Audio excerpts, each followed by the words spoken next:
ಸುದೀಪ್ ಅವರು ಮಾತಾಡುವಾಗ you definitely no ಯಾಕೆ ಅಂತಂದ್ರೆ ಯಾವ ಲೆವೆಲ್ಗೆ ಹೋಗಿದೆ ಈ ಫ್ಯಾನ್ ವಾರ್. ನಿಮ್ಮ ಪ್ರತಿಯೊಂದು ಮಾತನ್ನ ಅದರ ನಿಜವಾದ ಅರ್ಥವನ್ನ ತಿರುಚುವ ಪ್ರಯತ್ನಗಳು ಕೂಡ ನಡೆಯುತ್ತೆ, ಅಥವಾ ಅದಕ್ಕೆ ನಾನಾ ಅರ್ಥಗಳು ಬರುವ ರೀತಿಯಲ್ಲಿ ಮಾತಾಡೋದು ಕೂಡ ಸ್ಟಾರ್ಸ್ಗಳಿಗೆ ಹೇಳಿಕೊಡಬೇಕಾಗಿಲ್ಲ. ಒಬ್ರು ಕೆಳಗಡೆ ಬಿದ್ದಿದ್ದಾರೆ ಅಂತಂದ್ರೆ ಆಳಗೊಂದು ಕಲ್ಲು ಹಾಕುವ ರೀತಿಯಲ್ಲಿ ಕಮೆಂಟ್ ಮಾಡೋದು ಕೂಡ ತುಂಬಾ ಕಾನ್ಸಂಟ್ರೇಟ್ ಆಗಿ ನೋಡ್ತಿರ್ತಾರೆ ಸರ್. ಮೈಯೆಲ್ಲ ಕಣ್ಣಾಗಿ ಮಾತಾಡ್ಬೇಕಾಗುತ್ತೆ ಸರ್. ಅಪಾರ್ಥ ಬರೋ ರೀತಿಯಲ್ಲಿ, ಇನ್ನೊಬ್ರಿಗೆ ಚಾಲೆಂಜ್ ಮಾಡೋ ರೀತಿಯಲ್ಲಿ, ಇನ್ನೊಬ್ಬರ ಫ್ಯಾನ್ ಸೆಂಟಿಮೆಂಟ್ ಗಳನ್ನ ಹರ್ಟ್ ಮಾಡೋ ರೀತಿಯಲ್ಲಿ ಮಾತನಾಡ್ತಿದ್ದೀವ ಅಂತ ನಮ್ಮನ್ನ ನಾವು ಕೂಡ ಕ್ರಾಸ್ ಚೆಕ್ ಮಾಡ್ಕೋಬೇಕಾಗುತ್ತೆ. ಯಾವಾಗ ನಮ್ಮ ಪ್ರೊಡ್ಯೂಸರ್ಗೆ, ಅನ್ನದಾತರಿಗೆ, ಯಾವಾಗ ನಮ್ಮ ಡಿಸ್ಟ್ರಿಬ್ಯೂಟರ್ಗೆ, ನಮ್ಮ ಕಲಾವಿದರಿಗೆ ನಮ್ಮ ಫೈನಾನ್ಷಿಯಲಿ ಹರ್ಟ್ ಮಾಡಕ್ ಹೋಗ್ತಿರೋ ಆಗ ಈ ಥರದ ಮಾತುಗಳು, ಯುದ್ಧ ಮಾಡಲೇಬೇಕು, ಪೈರೇಸಿ ಸ್ಟಾಪ್ ಮಾಡಲೇಬೇಕು ಅನ್ನುವ ಒಂದು ಪದಗಳು ಬರುತ್ತೆ. ನೀವು DNA ತೆಗೆದು ನೋಡಿ, ಫ್ಯಾನ್ಸ್ DNA ತೆಗೆದು ನೋಡಿ, ರೆಕಾರ್ಡ್ ಆಗಿದೆ, ಡಾಕ್ಯುಮೆಂಟ್ ಆಗಿದೆ. ರೇಣುಕಾ ಸ್ವಾಮಿ ಯಾರು? ಆತನೊಬ್ಬ ಫ್ಯಾನೇ, ಆತ ಕೆಟ್ಟ ಕಮೆಂಟಿಂದಾನೆ ಈ ಪರಿಸ್ಥಿತಿ ಬಂದಿರೋದು. ಯಾಕೆ ಬೇಲ್ ಸಿಗ್ಲಿಲ್ಲ ಅಕ್ಯೂಸ್ಗೆ? ಸುಪ್ರೀಂ ಕೋರ್ಟ್ಗೂ ಹೋಯ್ತು, ಯಾಕೆ ಸಿಗ್ಲಿಲ್ಲ? ಫ್ಯಾನ್ಸ್ ಸುತ್ತಮುತ್ತ ಇರ್ತಕ್ಕಂಥ ಸುಪ್ರೀಂ ಕೋರ್ಟ್ ಜಡ್ಜ್ ಅಬ್ಸರ್ವೇಷನ್ ಮಾಡಿದ್ರು. ಏನು ಅಬ್ಸರ್ವೇಷನ್ ಮಾಡಿದ್ರು? ಈ ಥರ ಫೆನಾಟಿಕ್ ಫ್ಯಾನ್ಸ್ ಇದ್ದಾರೆ ಈತನಿಗೆ, ವಾಟ್ ಈಸ್ ದಿಸ್ ಕಲ್ಚರ್ ಅಂತ ಹೇಳಿದ್ರು. ಏನ್ ನಡೆದಿದೆ? ಯಾಕೆ ಬೇಲ್ ರಿಜೆಕ್ಟ್ ಆಗಿರೋದು? ಫ್ಯಾನ್ಸ್ ಕಲ್ಚರ್ ಇಂದ, DNA ಕಲ್ಚರ್ ಇಂದಾನೆ ಈ ತರದ ಪ್ರಾಬ್ಲಮ್ ಇದೆ. ಕಲ್ಚರ್ ಇಂದ ಅಲ್ವೇ ಅಲ್ಲ, ಕೆಟ್ಟ ಭಾವನೆಗಳ ಕಲ್ಚರ್ ಇಂದಾನೆ ಫ್ಯಾನ್ಸ್ ಯೂಸ್ ಮಾಡುವ ಕೆಟ್ಟ ಶಬ್ದಗಳಿಂದಾನೆ ಫ್ಯಾನ್ಸ್ ಒಬ್ಬ ಜಡ್ಜ್ ಜಾಮೀನು ಕೊಡೋದಕ್ಕೆ ನಿರಾಕರಿಸ್ತಾರೆ ಅನ್ನೋದು ತುಂಬಾ ಹತ್ರ ಆಗಿದೆ. Observation is different. Observation is there. Justice Padiwal ಅವರ ರಿಪೋರ್ಟ್ ಅಲ್ಲಿ ತೆಗೆದು ನೋಡಿ, ಅಬ್ಸರ್ವೇಷನ್ ಇದೆ. What is this fanatic fanism ಅಂತ ಬರೆದಿದ್ದಾರೆ ಅವರು. ಸರ್, ಈಗ ಉದಾಹರಣೆಗೆ ನಾವು ಕೂಡ ಮೀಡಿಯಾದಲ್ಲಿ ಟ್ರಯಲ್ ಮಾಡ್ತೀವಿ. ನಮ್ಮ ಟ್ರಯಲ್ ಅಲ್ಲಿ ನಾವು ಕೊಡುವಂತಹ ಜಡ್ಜ್ಮೆಂಟ್ ಅನ್ನ ನೋಡಿ ಒಬ್ಬ ಜಡ್ಜ್ ಜಡ್ಜ್ಮೆಂಟ್ ಕೊಡಕ್ಕಾಗತ್ತಾ? ನೋಡಿ ಒಬ್ಬ ಜಡ್ಜ್ ಇವ್ರಿಗೆ ಜಾಮೀನ್ ಕೊಡ್ಬೇಕೋ ಬೇಡ ಅದಕ್ಕೂ ಇದಕ್ಕೂ ಲಿಂಕ್ ಬೇಡ. ಅಬ್ಸರ್ವೇಷನ್ ಇರುತ್ತೆ, ಅಬ್ಸರ್ವೇಷನ್ ಇದೆ, ಅಬ್ಸರ್ವೇಷನ್ ಇದೆ. ಹೌದು ಸರ್.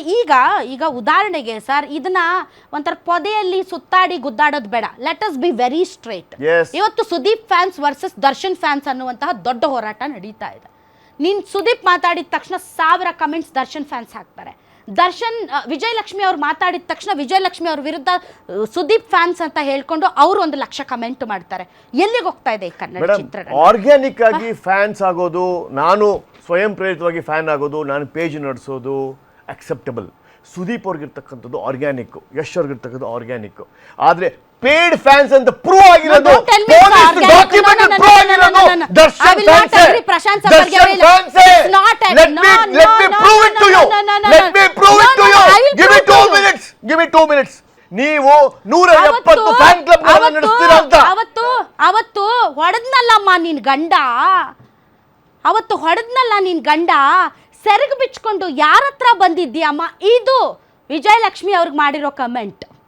ವಿಜಯಲಕ್ಷ್ಮಿ ಅವ್ರಿಗೆ ಮಾಡಿರೋ ಕಮೆಂಟ್, ಸೆರಗು ಬಿಚ್ಕೊಂಡು ಯಾವನ ಹತ್ರ ಬಂದಿದ್ಯಮ್ಮ? ಸುದೀಪ್ ಫ್ಯಾನ್ಸ್ ಅಂತ ಇರೋಂಥ account. So don't tell me ಇದು ಆರ್ಗ್ಯಾನಿಕ್, ಇವ್ರು ಕಲ್ಪ್ರಿಟ್ಟು, ಇವ್ರು ಟಾಕ್ಸಿಕ್ ಅಂತ. ನೀವು ಫ್ಯಾನ್ಸ್ಗಳನ್ನ ನೀವು ನಿಮಗೆ ಬೇಕಾದ ಹಾಗೆ ನೀವು ಅವರನ್ನ ಸೆಗ್ರಿಗೇಟ್ ಮಾಡಕ್ ಬರೋದಿಲ್ಲ. I am sorry to say this. That is how it is. That is how police have recorded the statement. Accused number 17, A17 ಏನ್ ಮಾಡ್ತಾ ಇದ್ದ ಅಂತ ರಿಪೋರ್ಟ್ ಇದೆ. ನಾವು ಇವತ್ತು ಮಾತಾಡ್ತಾ ಇರೋದು ಸುದೀಪ್ ಅವ್ರ ಬಗ್ಗೆನೂ ಅಲ್ಲ, ದರ್ಶನ್ ಬಗ್ಗೆನೂ ಅಲ್ಲ. ನಾವು ಆರ್ಗನೈಸ್ ಫ್ಯಾನ್ ಕ್ಲಬ್ ಇದೆ, ಒಪ್ಕೋಬೇಕು ನೀವು. ಇದು ಒಪ್ಕೋಬೇಕು. ಪ್ರತಿಯೊಂದು ಜಿಲ್ಲೆಯಲ್ಲಿದೆ, ಪ್ರತಿಯೊಂದು ತಾಲೂಕಲ್ಲಿದೆ, ದುಡ್ಡು ಸಪ್ಲೈ ಆಗುತ್ತೆ, ನಿಜವಾದ ಫ್ಯಾನ್ ಕ್ಲಬ್ ಇದೆ. ಪ್ರಶಾಂತ್ ಸಂಬರ್ಕಿ ಸರ್ ಗೂಂಡಾ ಅಂದಿದ ತಕ್ಷಣ ನೀವು ಗೂಂಡಾ ಆಗ್ಬಿಡ್ತೀರಾ? ನಿಮಗೆ ಮಾತಾಡಕ್ ಬಂದಿಲ್ಲ ಅಂದ್ರೆ ರಾಂಗ್ ಎಕ್ಸಾಂಪಲ್ಸ್ ತಗೋಬೇಡಿ ದಯವಿಟ್ಟು ಮೇಡಮ್. ಅಲ್ಲ, ಯಾಕಂದ್ರೆ ನಾನು ಹೇಳಕ್ ಬರ್ತಿರೋದು ಏನಂತಂದ್ರೆ ಅಂದಿದ ತಕ್ಷಣ ಆಗ್ಬಿಡ್ತಾರ. ಅಲ್ಲ, ನೀವ್ ಹೆಂಗೆ ಹೇಳ್ತೀರಿ ಅಂದ್ರೆ ಕೊಲೆಗಡ್ಕ ಸಂಜಯ್ ಆಗ್ಬಿಡ್ತೀನ? ಇಲ್ಲ, ಸುಮ್ನೆ ಒಬ್ಬರನ್ನ ಕೊಲೆಗಡ್ಕ ಸುಮ್ನೆ ಇರಿ, ಹಂಗ ಆಗಲ್ಲ. ಬಟ್ ಪ್ರಶಾಂತ್ ಸಂಬರ್ಗಿ ಅವರೇ, ಇವತ್ತು ಇದು ಕನ್ನಡ ಚಿತ್ರರಂಗದಲ್ಲಿ ಇಟ್ಸ್ ಅ ಬ್ಯಾಡ್ ಟ್ರೆಂಡ್. ನಮ್ಮ ಪೊಲಿಟಿಷಿಯನ್ಸ್ ಆಗಲಿ, ನಮ್ಮ ಫಿಲಂ ಇಂಡಸ್ಟ್ರಿ ಆಗಲಿ, ನಮ್ಮ ಕರ್ನಾಟಕದ ನೀವು ಯಾವುದೇ ಕ್ಷೇತ್ರ ತಗೊಳ್ಳಿ, ಟಾಕ್ಸಿಕ್ ಲೆವೆಲ್ಗೆ ಹೋಗಿಲ್ಲ. ಬಾಮಾ ಹರೀಶ್ ಅವರೇ, ಮುಂಚೆ ಇತಿಹಾಸದ ಪುಟಗಳನ್ನು ತೆಗೆದು ನೋಡಿ. ವಿಷ್ಣುವರ್ಧನ್ ಅವರು ಮತ್ತು ರಾಜ್ಕುಮಾರ್ ಅವರ ಫ್ಯಾನ್ಸ್ ಕಿತ್ತಾಡಿದ ರೀತಿ ಇನ್ಸ್ಟಾಗ್ರಾಮ್, ಫೇಸ್ಬುಕ್ ಇರ್ಲಿಲ್ಲ ಆಗ. ಇರ್ಲಿಲ್ಲ. ಇದಕ್ಕಿನ್ನ ಕೆಟ್ಟದಾಗಿದೆ ವಿಷ್ಣುವರ್ಧನ್ ಆಗಿರ್ತಕ್ಕಂಥ ಅವಮಾನ ಇದೆಯಲ್ಲ, ಯಾರು ಮರೆಯಕ್ಕಾಗೋದಿಲ್ಲ. ಅನೇಕ ಗ್ರಂಥಗಳಲ್ಲಿ ಯಾರು ಫಿಲ್ಮ್ ಎಡಿಟರ್ಸ್ ಬರೆದಿರ್ತಕ್ಕಂಥ ಪುಸ್ತಕಗಳಿದೆ, ಅದ್ರ ಬಗ್ಗೆ ಉಲ್ಲೇಖ ಇದೆ. ಇದು ಈ ವೇದಿಕೆ ಎಲ್ಲ ಅದು ಅದ್ರ ಬಗ್ಗೆ ಮಾತಾಡ್ತೀನಿ. ಆಯ್ತು ಪ್ರಶಾಂತ್ ಅವರೇ, ಹ್ಯಾವಿಂಗ್ ಸೆಡ್ ದಟ್, ರಾಜ್ಕುಮಾರ್ ಅವರ ಹೆಸರು ತೆಗೆದುಕೊಂಡಾಗ ಪ್ಯಾರಲಲ್ಲಿ ವಿಷ್ಣುವರ್ಧನ್ ಅವರ ಹೆಸರು ತಗೊಳ್ತಾರೆ. ವಿಷ್ಣುವರ್ಧನ್ ಅವ್ರಿಗೂ ಕೂಡ ಅಷ್ಟೇ ವಿಷ್ಣುವರ್ಧನ್ ನಿಮಿಷ ಪ್ರಶಾಂತ್, ಅವಮಾನ ನಿಮ್ಗೆ ಗೊತ್ತಿಲ್ಲ. ಮುಗಿಸಿ. ಅಷ್ಟೇ ಪ್ರೀತಿ, ಅಷ್ಟೇ ವಿಶ್ವಾಸ ಮತ್ತು ಅಷ್ಟೇ ಅವರ ಸಿನಿಮಾಗಳನ್ನು ಗೆಲ್ಲಿಸುವಂತಹ ಹೃದಯವಂತರು, ಪ್ರೀತಿ ವಾತ್ಸಲ್ಯ ವಿಶಾಲ ಮನೋಭಾವ ಉಳ್ಳವರು ನಮ್ಮ ಕನ್ನಡಿಗರು. ಎಲ್ಲರನ್ನೂ ಗೆಲ್ಲಿಸಿದ್ದಾರೆ. ನೀವು ಏನೋ ಕಿತ್ತಾಡ್ಕೊಂಡ ಮಾತ್ರಕ್ಕೆ ನಮ್ಮ ಜನ ಯಾರನ್ನೂ ಪ್ರತಿಭೆಗಳನ್ನು ಸೋಲಿಸಿಲ್ಲ.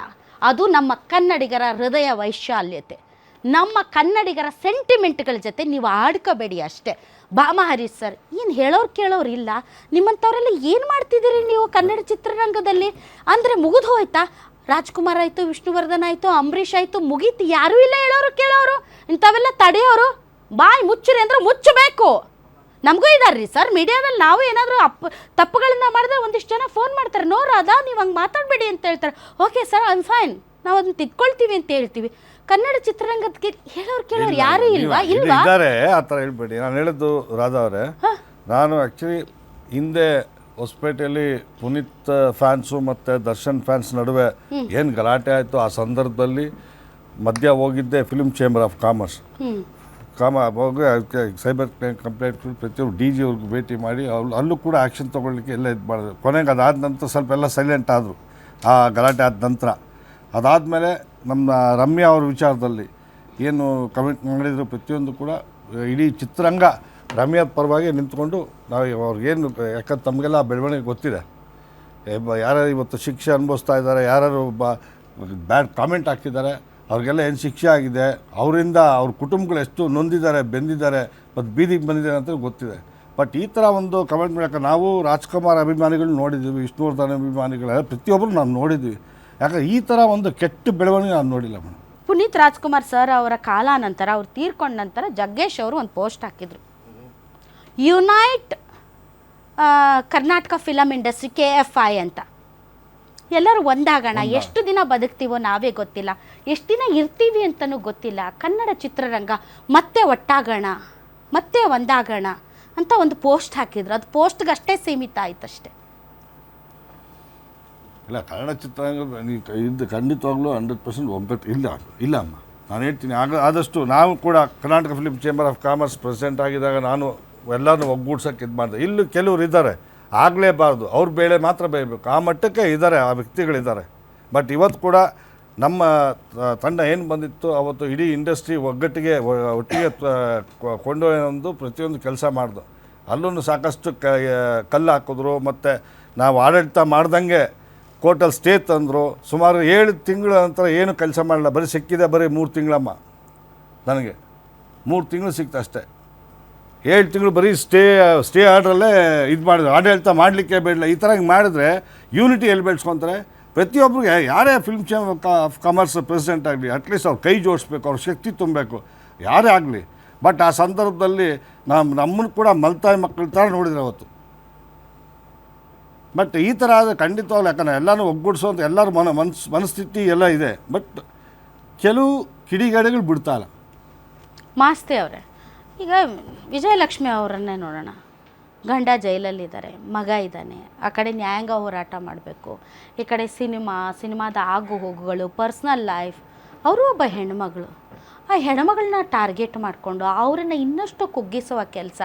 ಇವ್ರ ಫ್ಯಾನ್ಸ ಇಲ್ಲ ರಾಕ್ಷಸರ ಇಲ್ಲ ದೆವ್ವ ಭೂತಗಳ ಇವು ನನಗಂತೂ ಭಾಳ ಯಾವ ಪದ ಬಳಸ್ಬೇಕಂತ ಗೊತ್ತಿಲ್ಲ. ಎಲ್ಲಿ ಅಸಂವಿಧಾನಿಕ ಪದ ನನ್ನ ಬಾಯಿಂದ ಹೊರಗಡೆ ಬರುತ್ತಂತ ಹೆದರ್ತಿದ್ದೀನಿ ರೀ ಸರ್. ನೀವು ಸಂಭಾಷಣೆಕಾರರಾಗಿ ನೀವು ತುಂಬ ಒಳ್ಳೆಯ ಪದಗಳಿಂದ ಇದನ್ನೇನಾದರೂ ಟೀಕಿಸೋದಕ್ಕೆ ಸಾಧ್ಯ ಆದರೆ ಟೀಕೆ ಮಾಡ್ಬೋದು. ಬಟ್ ಏನಂದರೆ ಸಾರ್ ಹೇಳಿದಾಗೆ ಇದು ಇಂಡಸ್ಟ್ರಿ ಮೇಲೆ ದುಷ್ಪರಿಣಾಮ. ಈಗ ಅಭಿಮಾನ ಯಾವಾಗಲೂ ವೀರಾಭಿಮಾನ ಆಗಬೇಕು, ಅವ್ರದ್ದು ದುರಾಭಿಮಾನ ಆಗಬಾರ್ದು. ಈಗ ನಾನೇನೋ ಅವ್ರನ್ನ ಅಟ್ಟಕ್ಕೆ ಏರಿಸ್ಬಿಡ್ತೀನಿ ಅಂದ್ಬಿಟ್ಟು ಏನೇನೋ ಕಾಮೆಂಟ್ಸ್ ಹಾಕಿ. ಈಗ ಒಬ್ಬ ಹೀರೋ ಅಂತ ಹೇಳಿದಾಗ ಅವ್ರ ಮನೆ ವಿಚಾರ ಇವ್ರಿಗೆ ಯಾಕೆ ಇಲ್ಲ, ಆಪೋಸಿಟ್ ಅವ್ರು ಏನೇ ಕೌಂಟ್ರ್ ಕೊಟ್ಟರು ಅವ್ರ ಮನೆಯವ್ರಿಗೂ ಯಾಕೆ ಹೋಗ್ತಾರೆ?